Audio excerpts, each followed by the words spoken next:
Bonjour et bienvenue au Salon international de l'agriculture 2025.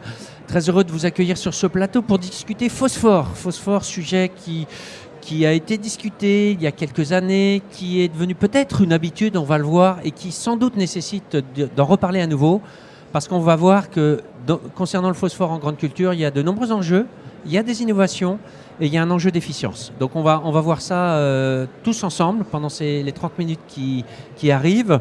J'ai la chance d'avoir autour de moi 3 experts très complémentaires, vous allez le découvrir. En face de moi, Sylvain Boyer. Bonjour Sylvain. Bonjour. Donc Sylvain est ingénieur développement fertilisant au sein de Fertiline. Alors pour ceux qui ne le savent pas, Fertiline est le service fertilisant de l'Union InVivo et s'inscrit ou est au sein de la structure Bioline. 35 personnes et vous allez le voir, des expertises et des ressources internes groupes au service des équipes sur le terrain, avec également des animateurs régionaux. Et on verra Thomas Maxence, qui est votre animateur sur le secteur. Alors on ne verra pas Maxence, mais vous nous parlerez de l'expérience que vous avez sur ce sujet.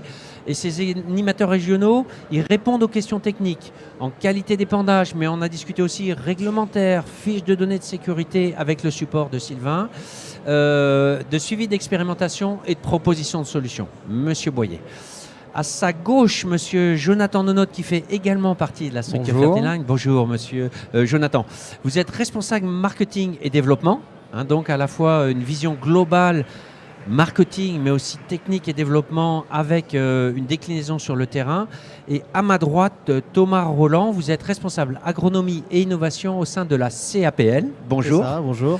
Bonjour Thomas. Donc la CAPL, pareil pour ceux qui ne le savent pas forcément, est une coopérative basée dans les Pays de la Loire, coopérative de taille intermédiaire. Et la CAPL est le pôle végétal, non spécialisé, en tout cas pôle végétal de l'UAPL. Spécialisé végétal, mais très diversifié. On en reparlera tout à l'heure. Vous travaillez sur de nombreuses espèces. Vous avez fait pas mal de diversification. Vous avez 3000 agriculteurs adhérents et un CA en 2021-2022 de 250 millions d'euros. 350 salariés en dehors des saisonniers. Et ce qui est intéressant, on va le voir, diversification des territoires et le potentiel est intermédiaire. Donc du coup, on va voir aussi tout l'intérêt du phosphore. Quelques chiffres, 350 000 tonnes collectées et vous êtes vraiment dans une démarche de recherche de valeur ajoutée, notamment au travers des filières qui représentent 50% de votre collecte. Vous faites partie d'une union, vous avez mutualisé au sein de l'union 3A des achats, de la technique, certaines fonctions et vous animez la commission agriculture de précision. On en fera également, non pas usage, mais on y fera référence tout à l'heure. Et vous participez à la commission fertilité de InVivo de 3A. De 3A, pardon. Excusez-moi. Donc on va le voir plus précisément dans quelques instants. Tout d'abord, je l'ai dit un peu en introduction, quelle est la problématique du phosphore, Jonathan, aujourd'hui? Parce que c'est vrai que c'est un sujet dont on a eu parlé, on en parlait un peu moins, et pourtant il y a des choses à dire et des enjeux à relever. Oui, tout à fait. C'est un élément majeur pour les cultures, pour leur implantation. Oui. En fait, le phosphore est l'élément qui permet à la culture de démarrer, de s'enraciner. Et aujourd'hui, c'est vrai que les agriculteurs ont tendance facilement à parler d'azote, mais moins de phosphore, avec un point assez important, c'est-à-dire qu'effectivement, quand on ne met pas d'azote, on peut avoir un rendement qui va chuter de 30, 40, 70% dès la première année, alors que le phosphore, c'est beaucoup plus insidieux. C'est-à-dire qu'on va perdre des quintaux au fur et à mesure sur une décennie, et l'agriculteur, il ne le ressent pas, il ne mesure pas immédiatement. Par contre, on s'aperçoit, je viens des argilo-calcaires superficiels, et on s'aperçoit que les gens, 2 fermes côte à côte, qui pourraient avoir le même potentiel de rendement, finalement, celle qui n'a pas mis de phosphore depuis 10 ans, elle n'arrive plus à atteindre son potentiel, elle est plus sensible au stress hydrique par exemple. Alors est-ce que ce phénomène, vous parlez des sols argilo-calcaires, vous parlez aussi de fermes voisines avec des résultats, le même potentiel mais des résultats très différents, quelle est la cartographie en France aujourd'hui? Est-ce que c'est un phénomène massif ou très régionalisé? Oui, en fait 70% des sols français ont vu leur teneur en phosphore diminuer dans les 10 dernières années. Par contre on estime aujourd'hui que c'est 25% des sols français qui ont une teneur en phosphore insuffisante pour assurer une fertilité convenable des cultures. Donc on voit du coup tout l'intérêt d'en reparler. Ouais, on va c'est voir, général quand même, surtout en grande culture. Oui, donc on va voir tout à l'heure tout l'intérêt d'en parler et pourquoi il faut en parler, surtout les solutions qui sont disponibles. Sylvain, pour compléter ce que nous dit Jonathan, pourquoi, alors il nous dit la teneur baisse, on en a parlé, mais quel est l'enjeu agronomique en fait? Qu'est-ce qui se passe au niveau du phosphore dans le sol? En fait, le fonctionnement du sol pour l'alimentation en phosphore des plantes est assez complexe et très différent de ce qu'on peut voir notamment, Jonathan disait, pour l'azote. En fait, le phosphore, il est présent en grosse quantité dans la croûte terrestre. Ce n'est pas un élément qui manque, mais ce phosphore, il est présent sous des formes qui ne sont pas disponibles et pas assimilables par les plantes. En fait, les plantes, elles absorbent le phosphore dans la solution du sol et c'est une toute petite partie de ce phosphore qui est dissous dans le sol. Et du coup, on a besoin de recharger régulièrement cette partie du sol donc soluble, avec du phosphore qui lui est fixé de manière plus ou moins importante, soit sur des complexes argilo-humiques, soit précipité avec des cations. Alors ce qu'on voit, ce que disait Jonathan, il faut en mettre, mais il faut qu'il soit assimilable, c'est bien ça? Tout à fait. Et est-ce que, comme l'azote, il se déplace beaucoup? C'est-à-dire, est-ce qu'il va percoler, alors vous l'avez dit, solubiliser, mais est-ce qu'il va se déplacer? Autre différence, effectivement, le phosphore est un élément très peu mobile. Et du coup, en fait, les racines n'explorent que le millimètre qui est autour de la racine en phosphore. Et donc, en fait, ce n'est pas le phosphore qui va à la plante, comme on pourrait le penser de l'azote, c'est la racine qui va au phosphore. Et donc, c'est l'exploitation du sol par les racines qui fait la qualité de l'alimentation de la plante en phosphore. Donc du coup, l'importance aussi de l'application et finalement de la disponibilité physique, tout près des racines. Donc il faut que effectivement le phosphore soit proche de la racine et disponible donc sous forme soluble. On commence à avoir une petite idée des défis à relever. Vous avez évoqué les sols argilo-calcaires. Je crois que vous l'avez fait, vous également. Monsieur Roland, est-ce que vous êtes concerné, Thomas, puisque j'ai décidé de vous appeler Thomas, est-ce que vous êtes concerné par cette problématique sur le territoire de la CAPL? Oui, tout à fait. Nous, on est donc sur un territoire, alors CAPL, mais aussi 3A, Pays de la Loire, Poitou-Charentes, avec une très grande hétérogénéité de manière générale des sols, mais les sols argilo-calcaires représentent une grande partie. Et donc on est beaucoup concerné par ces sols de groix moyenne, groix superficielle, avec des pH entre 8 et 8,5 et où on constate des blocages du phosphore en particulier. Oui. D'accord. Est-ce que vous avez commencé à travailler dans vos essais, vos réseaux d'expérimentation? Est-ce que vous avez commencé, on revoit un retour aussi à l'agronomie et au sol. Est-ce que vous êtes dans cette démarche? Alors quand je dis vous pour les agriculteurs que vous accompagnez bien évidemment. Alors c'est vrai que on va parler phosphore cet après-midi, mais ça s'inscrit dans nos structure coopérative par une évolution stratégique un peu, un virage qu'on a pris il y a 5-10 ans, d'un retour très fort de l'agronomie au cœur de nos stratégies et du sol, de la fertilité du sol plus en général. Ça passe par les couverts végétaux, par rediagnostiquer les sols avec des démarches comme BIAPI. D'accord. Vous pouvez rappeler ce que c'est que BIAPI? Enfin, en tout cas, qu'est-ce que ça mesure, quoi? C'est une démarche de cartographie de ces sols, de diagnostic initial de ces sols, pour en connaître mieux l'hétérogénéité sur l'ensemble des plans de la fertilité, que ce soit chimique, structure des sols. On fait des fosses pédologiques, par exemple, un certain nombre d'analyses pour cartographier l'hétérogénéité de ces sols et ensuite pouvoir piloter l'ensemble de ces interventions, que ce soit son semis, des densités de semis par exemple, derrière des engrais, optimiser des phytos et autres. On va voir du coup effectivement, donc Sylvain nous disait le fait de bien connaître son sol et le préalable par rapport à ce que vous nous avez dit. On va voir qu'il y a des solutions aussi qui viennent du produit, mais en tout cas déjà faire un état des lieux. Alors cet enjeu, on l'a compris, c'est la disponibilité du phosphore et donc son efficience par rapport à la plante. Sylvain, comment on peut faire? Parce que là vous nous avez fait part du défi, du problème. Est-ce qu'on a des solutions? En fait, ce que je disais, résume ce que je disais tout à l'heure, il faut avoir du phosphore qui soit proche de la racine et du phosphore qui soit disponible, c'est-à-dire non fixé. Ça a été souligné, le phosphore, il est facilement dans nos sols fixés, sur du calcaire dans les sols basiques, voire sur du fer, avec du fer ou de l'aluminium sur les sols acides. Et une fois qu'il est précipité sous cette forme-là, il n'est plus facilement utilisable par les plantes et donc il ne peut pas recharger la solution du sol. Donc ce qu'il faut aujourd'hui, c'est apporter un engrais qui permette de relever ces défis. Relever le défi d'apporter en proximité, c'est ce qui se fait souvent quand on fait des apports en localisé en starter. Ça, c'est des choses assez connues. Mais aujourd'hui, on développe, nous, une technologie Foxen, qui est une technologie qui permet d'enrober le granulé d'engrais phosphore avec un polymère. Ce polymère a ce qu'on appelle une forte capacité d'échange cationique. C'est-à-dire qu'il est capable de fixer les charges positives du sol. Et les charges positives du sol, c'est le calcium, le ion calcium, le fer ou l'aluminium dans les sols acides.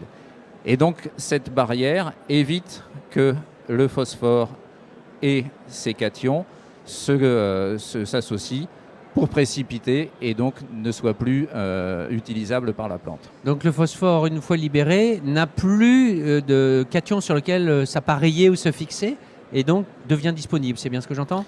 On peut le schématiser comme ça, effectivement. J'essaie de simplifier, je ne suis pas un expert donc du sujet. Ça veut dire que c'est une protection chimique, ce qu'on dit là. Ce n'est pas une barrière, c'est-à-dire qu'on pouvait penser, c'est plutôt chimique le phénomène que vous décrivez. Je sais pas si on appelle, c'est électrostatique, c'est-à-dire qu'en fait c'est un ion positif avec un ion négatif. C'est plutôt chimique, c'est pas une barrière c'est effectivement physique, de la chimie, c'est pas une barrière physique, c'est pas un enrobage comme on peut le connaître sur un certain nombre. Et le polymère, il se dégrade ?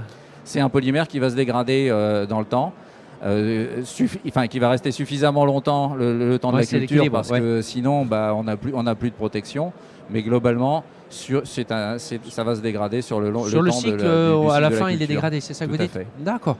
Et Jonathan, qu'est-ce qu'on peut alors oui, là on dit il faut le débloquer, mais il faut aussi en apporter. Comment on pourrait résumer ce qu'on vient d'entendre là Ouais, alors moi j'aime effectivement beaucoup marketer les propos techniques, donc j'ai tendance à dire qu'on leurre le sol. C'est-à-dire qu'on fait croire au sol qu'on va lui mettre un phosphore sur lequel il va pouvoir aller s'amuser et le bloquer, et en fait non, il est momentanément retardé, le blocage. Donc ça c'est important pour se dire que les plantes vont avoir une disponibilité plus longue. Mais ce que vous dites, finalement, ok, on parle de débloquer. Foxen est vraiment une solution pour ça. Mais ce que vous rappeliez tout à l'heure, c'est l'apport et le fait de redire, parce que vous disiez tout à l'heure, 70% des sols voient leur teneur baisser. Ça veut dire qu'on a peut-être perdu l'habitude, l'usage. En fait, aujourd'hui, il y a beaucoup de nouvelles technologies qui vont arriver, qui peuvent aller débloquer le phosphore présent dans le sol. Donc, on les regarde forcément de manière assez... on les regarde rapidement, on regarde ce que ça peut donner, voir s'il y a un intérêt. Et toutes ces nouvelles pratiques, en fait, pour moi, ça ne doit pas faire oublier à l'agriculteur que quand on est en sol peu pourvu, la première chose à faire, c'est pas de débloquer le phosphore, c'est d'en ramener et d'en donner à la plante. D'accord. Donc pour pouvoir en débloquer, il faut déjà en avoir apporté. Ouais, c'est ça. On pourrait dire ça aussi. Oui, Thomas, est-ce que, alors Jonathan nous dit il y a pas mal de solutions. Je crois comprendre, entendre. Comment vous vous y retrouvez et voilà pourquoi vous choisissez Foxen par exemple ou une autre solution. Comment vous faites pour choisir parmi cette offre généreuse ? Alors en effet, sur le marché de la nutrition, que ce soit engrais ou biostimulant, il y a un très grand... L'offre est pléthorique, je dirais. Même pléthorique. Et c'est une de nos missions en tant que structure coopérative d'éclairer un peu les décisions de nos agriculteurs, de faire le tri, de tester ce qui existe et puis d'identifier est-ce qu'il y a une réponse technique, est-ce que c'est rentable d'investir sur telle ou telle technologie. Et il y a un vrai travail à faire. J'en discutais encore hier avec un agriculteur. J'étais dans une fosse pédologique sur une de ses parcelles et il disait que... Alors là, c'était sur les azotés, mais il disait c'est vrai, les enrobages qu'il y a sur des granulés, et on nous en propose plein. Qu'est-ce qui marche, qu'est-ce qui existe, voilà. Donc on a ce travail de trier ce qui fonctionne et puis de vulgariser aussi auprès des agriculteurs les meilleures solutions. Vulgarisation, accompagnement, aide à la décision. Vous lui proposez, vous avez fait le tri dans les solutions, charge à lui au final de choisir. Exactement. Mais vous avez un rôle de conseil ou d'accompagnement auprès de ces agriculteurs. Est-ce qu'on peut dire que finalement c'est un impact, c'est une offre à impact positif Foxen, Sylvain, et à quel titre si ça l'est? Et est-ce qu'on voit qu'il y a plein de solutions? Comment on légitime l'offre ou on la crédibilise au-delà des essais? Aujourd'hui, notre volonté, effectivement, c'est d'avoir des solutions qui aient, ce que vous dites, un impact positif à plusieurs niveaux, dont au niveau du revenu de l'agriculteur, mais aussi de la protection de l'environnement, de l'économie des ressources. Et c'est plutôt sur ce troisième volet qu'on se positionne, parce que quand on apporte du phosphore, le phosphore, il vient d'où? Il vient des mines. Et les mines, c'est non renouvelable. C'est du produit qui est là, qu'on enlève. Voilà, c'est un stock qu'on fait diminuer. Et du coup, en fait, l'utilisation d'un produit qui soit plus efficace fait que potentiellement, dans certaines situations, on pourra en apporter moins, donc exploiter moins de phosphore. Et donc, on va avoir une économie et on va préserver une partie de la ressource. C'est dans ce sens qu'on peut dire que c'est un impact positif. Alors je parlais de légitimer. Est-ce que pour les engrais, il y a aussi, comme dans les produits phytosanitaires, des AMM? Est-ce que le produit Foxen a une AMM? Qu'est-ce que ça apporte finalement d'avoir une AMM pour un engrais? Alors l'adjuvant qui est utilisé pour protéger le phosphore a une autorisation de mise sur le marché. Ah oui, alors AMM, j'ai oublié de le dire, autorisation de mise sur le marché. Qui a été délivrée par les autorités. Et cette AMM reconnaît à cet additif et donc au Foxen une fonction de limitation de la fixation du phosphore sur le sol. D'accord. Donc ça, Oui. c'est reconnu et le produit, il est testé. Il y a un certain nombre d'essais officiellement reconnus qui montrent qu'on peut avoir cet effet. D'accord. Qu'on a Donc cet l'efficacité est mesurée, l'innocuité est mesurée. Il donne un avis aussi là-dessus? Oui, bien sûr. Les produits qui sont, les C'est produits bon de le qui sont rappeler. autorisés sont des produits qui sont considérés, Oui, ou en tout cas dont on connaît les dangers et pour lesquels les dangers Dans ne la- sont pas préoccupants. Dans la Voilà. mesure où vous enrobez, c'est important à de le fait. rappeler également. Et puis la dégradabilité, vous nous l'avez dit, mais du coup, c'est mesuré, enfin, pas certifié, mais ils donnent leur avis sur cette dégradabilité dont on parlait. Alors cette dégradabilité doit être mesurée par Voilà. le fabricant et le dépositaire. Oui. Et vous leur avez fourni des essais. Ils ont dit qu'il y avait du rendement supplémentaire ou pas? Ils le confirmaient ou pas? Alors les essais montrent qu'il y a du rendement supplémentaire. Aujourd'hui, c'est pas un critère qui est garanti. Alors jamais, mais on peut pas. voilà, on l'a En vu fait, que ça dépend des situations, mais en gros, il y a quand même aussi cet l'effet, objectif. c'est donc homologué sur un effet donc de limitation de la fixation D'accord, dans le c'est sol. l'effet qui est mesuré. Et D'accord. qui indirectement a un effet sur le rendement. le rendement. D'accord, Voilà. très clair. Vous avez bien fait de préciser. Allez-y, oui. Votre micro ne marche pas, Jonathan. Je ne sais pas pourquoi. C'est bon, là je pense que c'est revenu. Allez-y, oui. Oui, par rapport à ce que disait Sylvain, en fait, avec le phosphore, vous ne pouvez pas mesurer directement l'impact sur le rendement, c'est compliqué parce qu'il y a tout un tas d'autres facteurs qui, dans la D'accord, culture, c'est vont venir multifactoriel. perturber le rendement Ouais. final. Mais oui, il faudrait se placer en situation où c'est vraiment le phosphore Oui. l'élément numéro 1. Mais ce que Sylvain nous a dit, c'est qu'en tout cas, la disponibilité du phosphore, elle est mesurée et donc il est plus disponible. L'ANSES le confirme. Tout à fait.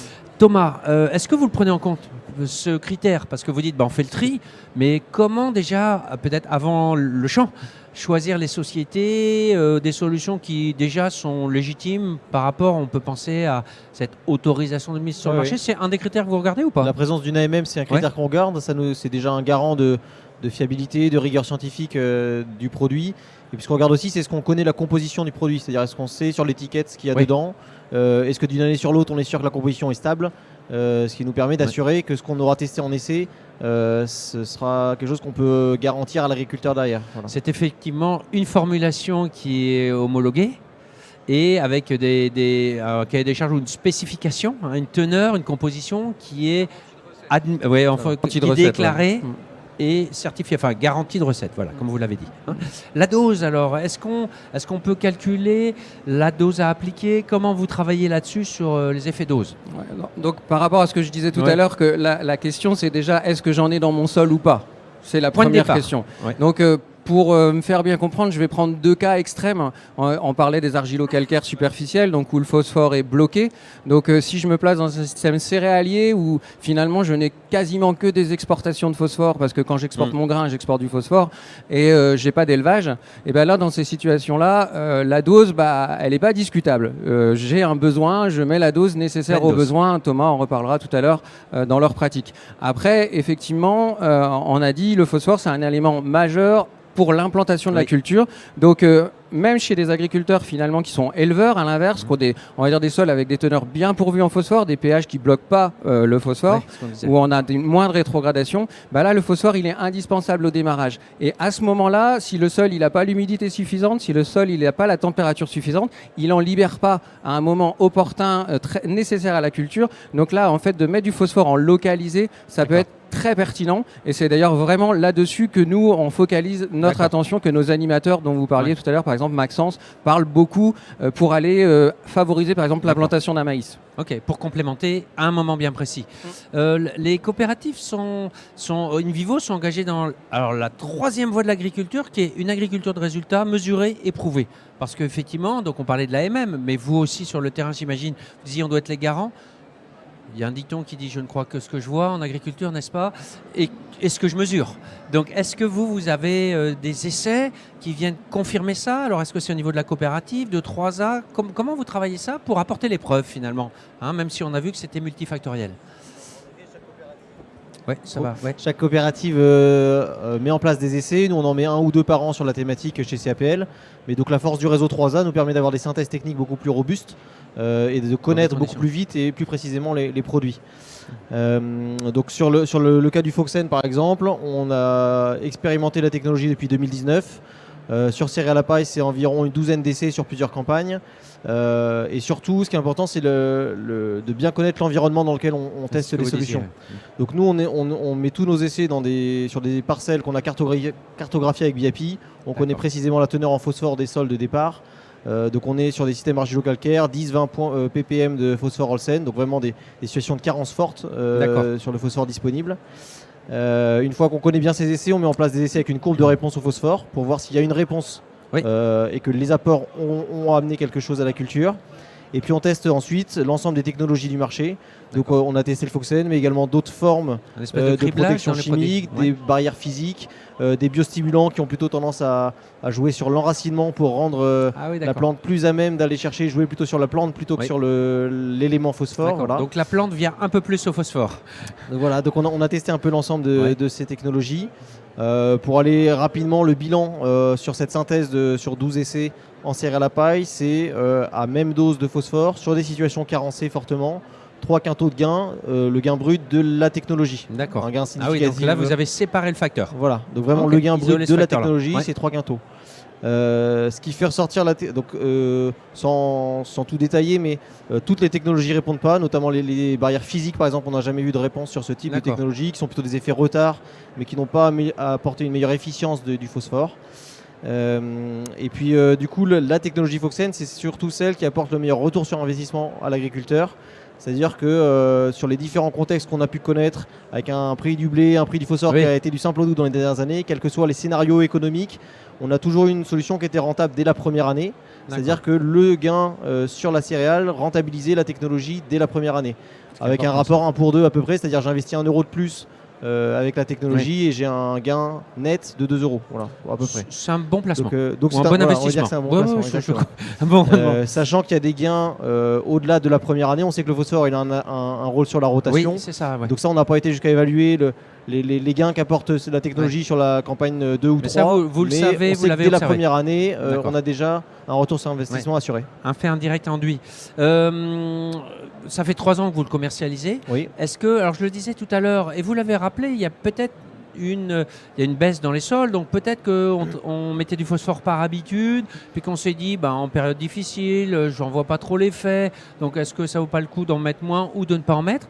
Est-ce que vous avez profité de l'occasion d'arriver de produits comme ça pour reparler? Parce que là, on voit quand même que c'est un sujet hautement technique, qui nécessite quelques conditions, un pilotage assez fin. Est-ce que, du coup, c'est l'occasion de reparler de ça? Oui, je dirais que le premier bénéfice qu'on a eu avec nos équipes techniques et nos agriculteurs, c'est de reparler de phosphore. Donc de refaire un peu de pédagogie, de rediscuter de l'élément. Avec, je pense, on a pâti d'une certaine caricature peut-être ces dernières années en disant si j'ai un sol calcaire, du coup le phosphore est bloqué, du coup ça ne sert à rien. Voilà. Et ça, c'est un a priori qu'on a pu déconstruire, du coup, de revenir parler de l'importance du phosphore. Et on le voit d'ailleurs dans des sols très calcaires avec des pH à 8,5 qui sont à 10 ppm de phosphore. Après un certain nombre d'années où on a redressé, on voit le phosphore Olsen qui remonte. Donc on voit qu'on peut, c'est pas, je dirais, une fatalité ça marche. que le phosphore soit bloqué. Exactement. Alors ce qu'on voit aussi, est-ce qu'on voit un lien avec la digitalisation? Vous avez évoqué BIAPI, où il y a certes des fausses pédologiques, mais également des analyses chimiques, des cartographies. Est-ce que tout ça, parce que souvent on a tendance à opposer les technologies, la digitalisation est utile aussi dans tout ce qu'on discute? Ah oui, il y a vraiment une synergie, je dirais, entre les deux. D'accord. Pour rebondir sur ce que disait aussi c'est Jonathan, le phosphore, on n'en voit pas toujours, l'effet n'est pas très visuel. L'azote, c'est très marqué au champ. Verdissement. Le phosphore, il faut aller voir les essais là en ce moment, et encore, ça commence déjà à s'estomper un petit peu. Il y a un effet vraiment au démarrage. Mais starter, vous disiez. Voilà, c'est ça, exactement. Mais on voit régulièrement des essais dans lesquels on peut avoir jusqu'à 10 quintaux de gain de la fertilisation phosphatée. Et pourtant, sur la céréale, au stade des piaisons, on voit rien du tout. Il n'y a pas de différence visuelle.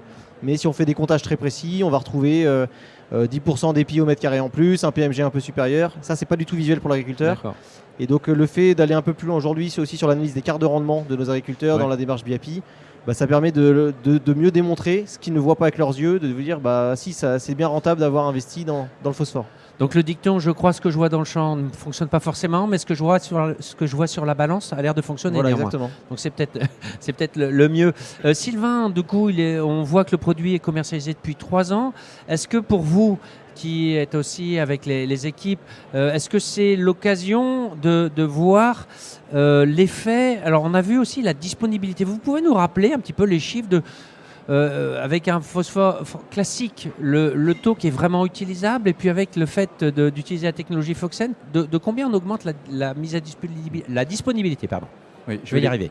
Je voulais revenir, oui, effectivement, sur deux choses. Ouais. La première, c'est effectivement ce qu'on disait sur les sols faiblement pourvus Oui. en phosphore. On parlait de 10 ppm. Alors, ça dit probablement pas grand-chose aux gens qui ne sont pas du métier, mais c'est très faible. Alors qu'au début, je vous disais, il y a beaucoup de phosphore dans le sol. En fait, ce qui est important, et c'est comme ça qu'on le voit, c'est du phosphore qui est mesuré disponible pour la plante. Oui. Ça peut être très, très faible. Et dans ces cas-là, effectivement, le rôle de la fertilisation azotée, c'est d'augmenter ces quantités de phosphore Phosphaté. solubles, enfin utilisables par la plante, on va dire. Mais le phosphore qu'on apporte, il va être, lui aussi, avoir tendance à être fixé.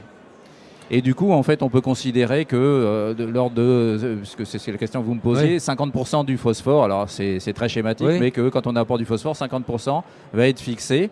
Alors, c'est pas qu'il est perdu, mais en tout cas, pendant un moment, on va pas voir l'effet, il va rester dans le sol, et puis on ne sait pas quand est-ce qu'il sera libéré. Ça, c'est 50% qui est fixé, et puis on peut considérer aussi que 25% uniquement est valorisé directement et rapidement par la plante. Ce qui fait que quand vous apportez 40 kg de phosphore, il y en a 10 qui sont directement valorisables par la culture.